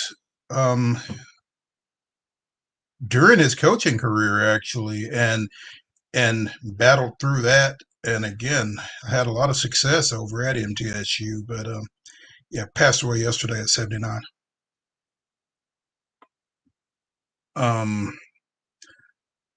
Thursday night football tonight. Again, the 6-2 Texans travel north, taking on the 2-6 Jets, one of those 9 teams with 6+ losses in the NFL, and doesn't really promise to get a whole lot better for the Jets tonight. I didn't get a chance to ask Ben this, but there's the question to be asked, especially considering the talk we just had about the Colts. What if the Colts would have won that game by 3 points instead of losing by 3 to the Texans last weekend? And his article says, are the Texans, should we worry about them? They have not looked as dominant or as great as you may have suspected, considering how great of a year they had last year and how they kind of went all in. That being said, they are better than the Jets, at least right now for sure. And in regards to tonight's game, they are way more healthier. Tonight will be some zombies on the sideline because there is a ton of people out, especially for New York. Not as much for the Texans, but they obviously had that big loss earlier in the week when we talked about Diggs going out. It'll be an ugly game per usual. Roll up the sleeves for a Thursday night football grind fest, and whoever wins will get a little bit of momentum. But I don't expect much. I don't expect much in terms of offense in tonight's game. I think it's going to be ugly. Yeah, you mentioned, Stephon Diggs. We talked a little bit about him being out yesterday. Nico Collins was already out. He may or may not be back at some point. He's got a hamstring. Obviously, Diggs with an ACL is done for the year. So, to your question, maybe the Texans are worth being concerned with. Now, they're still the best team in the AFC South. They are, and that is what the Colts got to be wondering is, man, if we had got that game last week, though, crazy to think about, but they're not leading the division, but they're right there in the driver's seat, especially with one game up on those guys. And even the Jaguars several weeks ago had the Texans beat deep into the fourth quarter before they kicked a field goal to win it. So at 6-2, it's interesting tonight's matchup. We got a 2-6 team that in many regards feels like or plays like at times they're 6-2. And then we got a 6-2 team in the Texans that at times, depending on at what point in the game you pop in, they look like the 2-6 team. So who knows what will really happen tonight? But yes, at this point, a couple game cushion in the AFC South, especially with that big win last weekend. Man, receivers have seemed to be at a premium. We were just talking about Diggs and Collins for the Texans. We saw DeAndre Hopkins get traded. We've seen a lot of receivers move. Another one just moved here in the last couple of days as the Carolina Panthers sent Deontay Johnson to Baltimore. So, I mean, if you're a receiver, I hope you're renting and not buying these days. Everybody seems to need one. Yeah, and, tough break for Bryce Young. He's like, all right, I finally get my shot and get to start again. He's like, wait a second, you trading my guy away, man.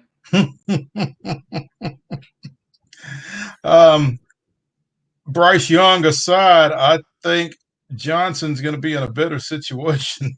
When And you Bryce get Young still got Xavier Legette though, to at least, if nothing else, he's got that voice, so you can just he provides a little calming presence there, maybe for Bryce to cool down. But yeah, Baltimore getting a little richer these days, kind of like we spoke with Heather yesterday. Yeah, no doubt. I mean, when you look around, you've got Flowers likely, and now Johnson on the outside. You've got Mark Henry, who's always there at tight end, and obviously Lamar can look over his shoulder and see double deuce back there. I mean, goodness gracious, is that an embarrassment of riches? That's the biggest. I mean, skill position wise, Baltimore may at this point be ahead of Kansas City.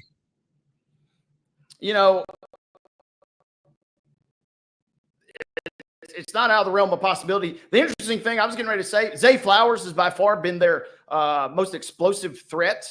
But, to the vast majority of folks, he's still not a household name in terms of a playmaking wide receiver. So they are kind of like the Chiefs, to your point there. I mean, they're kind of making do with some guys that, they're not the superstar prime wideouts, but they are kind of quietly getting it done. And then, anytime you get in trouble, obviously being able to turn around and hand it off to Henry. Justice Hill also has been a great spellback for Henry too. Perfect little 1-2 combo. Derek Carr looks like he's set to come back this weekend. Speaking of the Panthers, New Orleans takes on the Panthers this weekend. Carr's been out for the last 3 weeks with that oblique situation. Spencer Rattler started a couple of games for the Saints, but the Saints are, speaking of bad, the Saints are that as well. Yeah, I mean, how about that? What if I told you after 2 weeks the Saints would be 2-0 and the Ravens would be 0-2? And then knowing what we know now, you're like, wait a second, what universe was I living? Back then felt like Halloween. They are a 2-6 team that the weird thing is they were supposed to be bad. That is true. And then they ripped up the script in the first 2 weeks. Carr looked like a comeback player of the year candidate. He looked like a fringe MVP candidate through the first couple of weeks. And then the wheels fell off the wagon and they haven't won a game since. Yeah. And it's been ugly in the process. Again, we mentioned during the rundown, the Preds are at Bridgestone tonight taking on the visiting Edmonton Oilers. The Oilers coming in at 4-5-1. The Predators now on a 4-game point streak following that overtime loss down at Tampa Bay on Monday night, looking to extend that to 5. So we'll be keeping an eye on that as well. Should be a good game tonight. The Preds playing at home. The Oilers, they've gotten off to a poor start as well. Both teams will be hungry to get a win tonight. And, if Nashville can get, especially if they can get a regulation win, get a couple points, man, all of a sudden, right back near 500 and right back, creeping up the leaderboard here. And Connor McDavid is not expected to play for the Oilers. Is that right? I think I saw that earlier today. He's maybe out for, what did I read? Like 2 to 4 games or 2 to 4 weeks. He's going to miss a little time, it sounds like. Yeah, I think he's got an ankle injury. That's not good for a hockey player. Yeah, couple of weeks, 2 to 3, he's out. Yeah, tough to skate with a bum ankle. Yeah, exactly. It'd be tough for me to skate with 2 good ankles, but at any rate, yeah. Hey, we talked real quick. Yesterday we talked to Rhonda Blades Brown, who said that she's involved in the efforts to get a WNBA team here to Nashville. Well, Patrick Mahomes is involved in trying to get a WNBA team to Kansas City, just for what that's worth. I don't like that matchup, Rhonda Brown and Patrick Mahomes, but, we'll be talking some more about that WNBA thing because, as she said, it feels like a natural, the WNBA and Nashville. Mm-hmm. We will be delving a bit more into that as we go. That's going to do it for Throwback Thursday here on Main Street Sports Today, presented by the Tennessee Orthopedic Alliance of Columbia. Join me and David Wilson here tomorrow as we visit with Charles William of the Williamson Herald and John Clay of the Lexington Herald Leader, getting ready for UT and Kentucky. Wade will be somewhere between here in Dunlap, Tennessee. So wish him luck. We'll see y'all at 2 o'clock tomorrow.